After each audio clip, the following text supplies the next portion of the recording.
This young, beautiful Spanish princess felt her heart race as the crowd's cheers resonated through the walls of her carriage. At just 16, her life was about to change in ways she could never have imagined.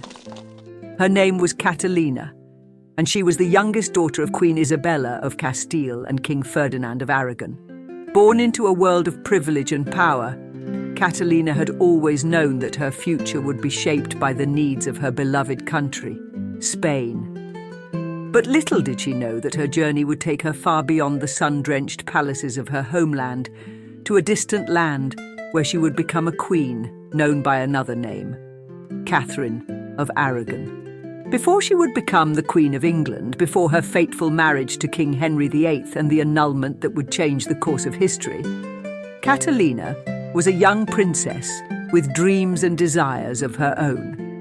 Her story began long before she set foot on English soil. In a world of courtly intrigue and political alliances, the young princess learned what it meant to be a true queen. Join us as we step back in time to the very beginning, to the birth of a princess who would one day capture the hearts of nations and leave an indelible mark on history.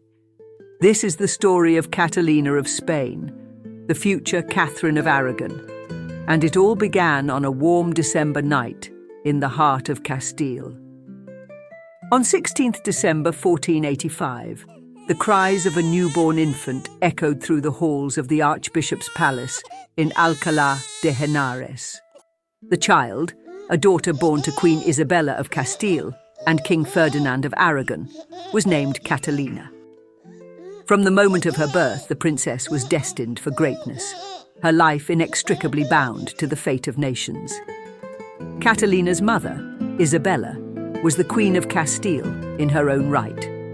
Her marriage to Ferdinand II, the King of Aragon, created a united Spain. A woman of fierce intelligence and unwavering faith, she had dedicated herself to the unification of Spain under the banner of the Catholic Church.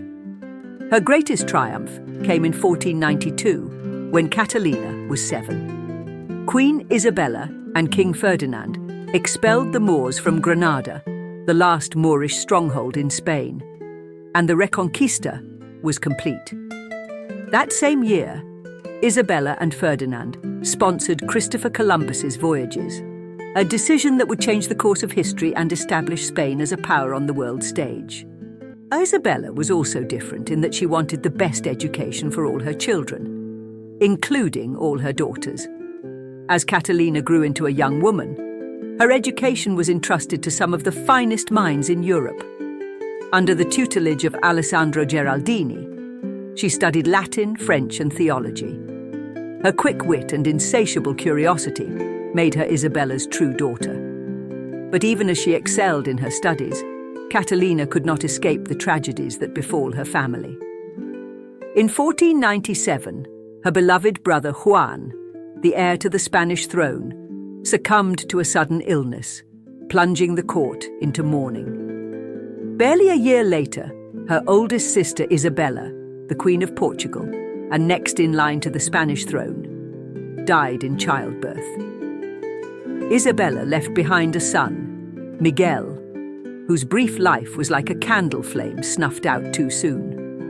The weight of these tragedies fell heavily on Queen Isabella, who saw in her remaining daughters Joanna Maria and Catalina the last hope for the future of her dynasty.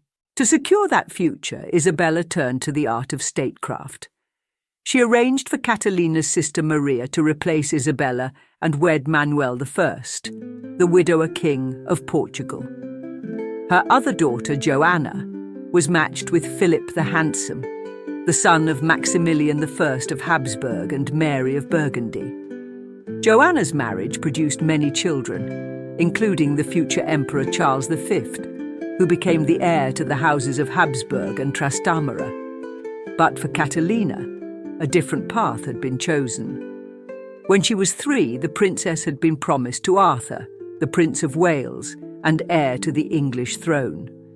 And so, as she stood on the threshold of womanhood, the Spanish princess prepared to embark on a journey that would take her far from the land of her birth to a new life in a country she had never seen as the future Queen of England. In the fading days of summer 1501, Catalina said a final tearful goodbye to her parents.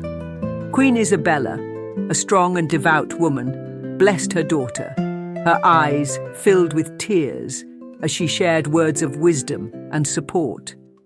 King Ferdinand, his face serious but showing a father's love, reminded Catalina of the importance of her journey and the bond she would create between their countries.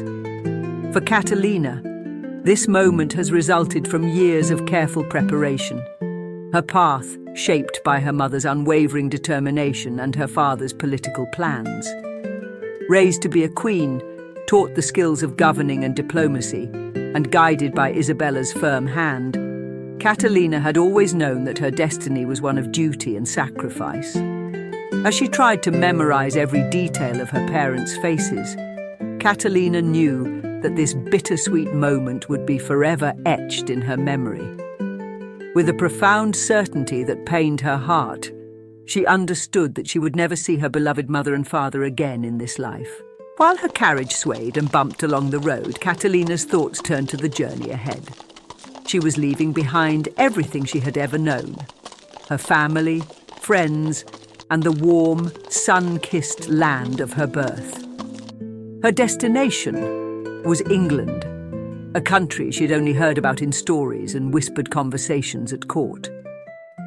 Catalina glanced at her ladies-in-waiting, their faces a mixture of excitement and trepidation. They, too, were leaving their homes and families behind to accompany their princess on this momentous journey. Catalina felt a surge of affection for these brave young women who had pledged their loyalty to her. As the carriage approached the port of Corunna, Catalina caught a glimpse of the ship that would carry her across the sea to her new life.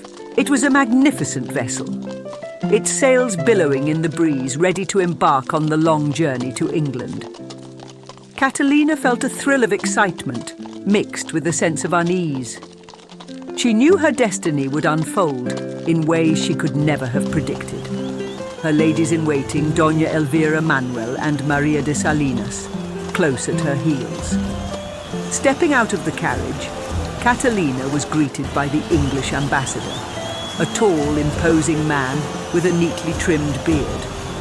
He bowed deeply before her, his eyes filled with respect and curiosity. Catalina held her head high, determined to make a good impression and to represent her country with grace and dignity. As she boarded the ship, Catalina couldn't help but wonder what lay ahead. She knew that her marriage to Prince Arthur, the heir to the English throne, would ally with Spain and England. But she also knew she would face challenges and obstacles in this strange new land. As the ship pulled away from the dock, she stood at the rail, watching as the figures of her native land dwindled into the distance. Before her lay an uncertain future, a marriage to a man she had never met, a strange land with customs she did not know. Yet Catalina was unafraid. She had been born for this moment, tempered in the forge of her mother's will. Catalina whispered a prayer as the coast of Spain faded from view, her voice barely audible above the creaking of the ship's timbers. She prayed for strength, wisdom, and courage to face whatever trials lay ahead. In her mind's eye, she envisioned her future: a joyous union with Arthur, the Prince of Wales, a partnership that would seal the bond between their two nations and secure her place on the English throne. Little did Catalina know that the path before her was far more twisted than she could imagine. The young bride, so full of hope and determination, could never have guessed the challenges that awaited her. The sorrow of widowhood, the loneliness of a foreign court, the struggle to find her place in a world that would seek to cast her aside. And so, as she turned to face the open sea, Catalina squared her shoulders, ready to embrace the future that awaited her as Katherine of Aragon, the widow princess and warrior queen of England. For now, she could only trust in the guiding hand of fate and her strength as she sailed toward a destiny that would change the course of nations.